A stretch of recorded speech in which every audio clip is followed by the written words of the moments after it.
Okay, I'm going to make a video of the Staghorn Lace cable pattern.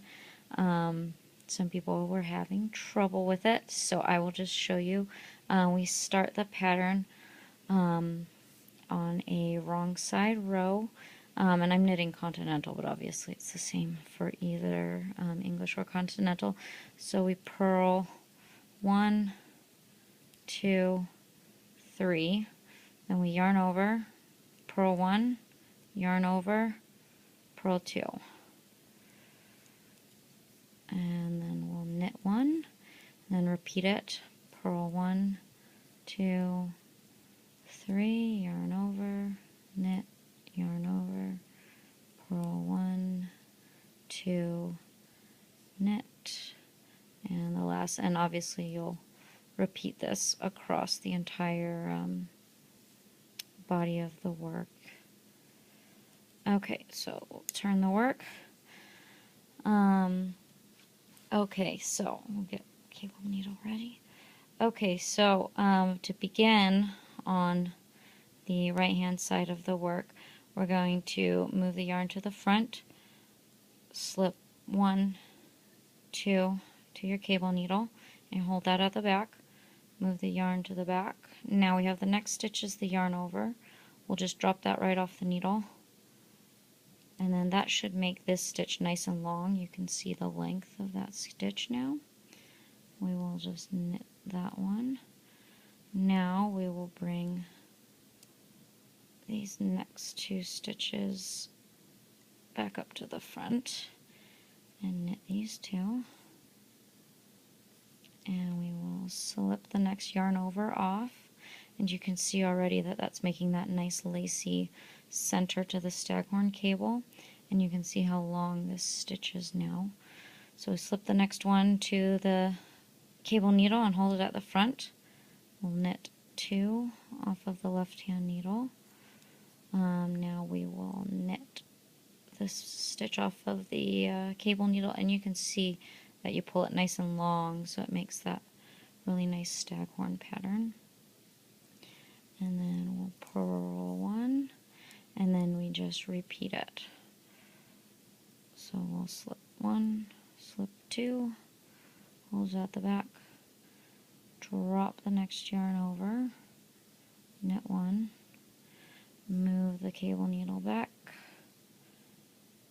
knit 1, knit 2, and the next stitch is the second yarn over, drop that off, slip 1 to the cable needle at the front, knit 1, knit 2, and then knit this next stitch off the cable needle,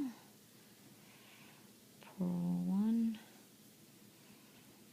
and then we're going to slip these two to the cable needle,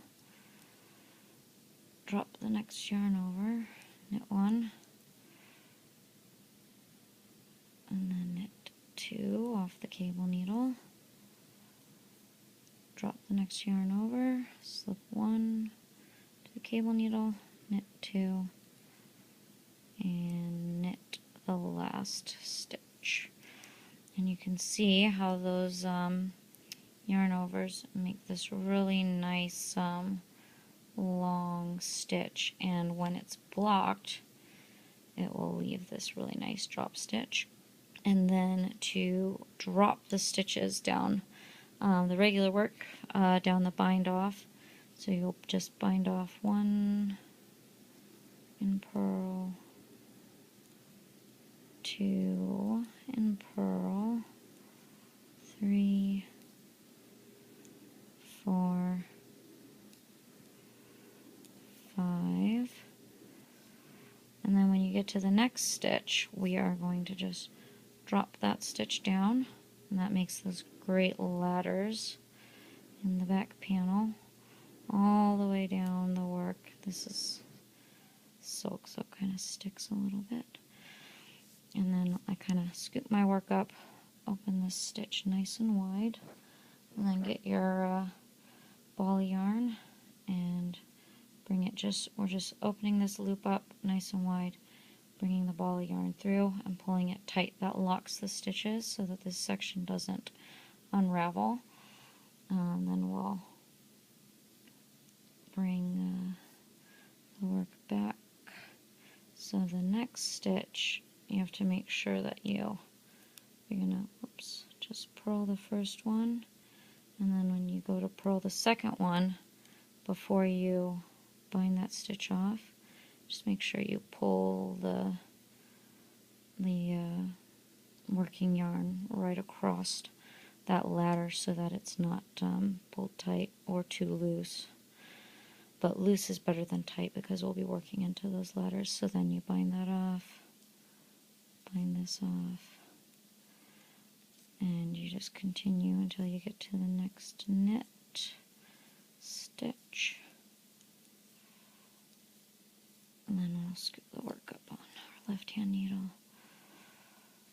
Open up a nice wide loop. Pull our yarn tail through, pull it tight, and then drop the next stitch. And that'll just drop all the way down. And then we'll just bind off this last section as we did the previous. Make sure you take the time to make these the right length. If they are too tight, you will be able to see it in the final work.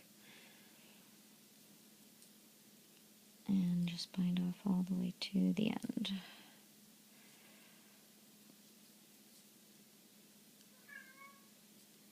Sorry, my cat's hungry. And then just pull the yarn through the last loop. And now you can see, without it blocking, it'll curl up, but you can see how the work lays, and the nice staghorn cable, and the drop stitch. Okay, so that should be everything. Hopefully this helps.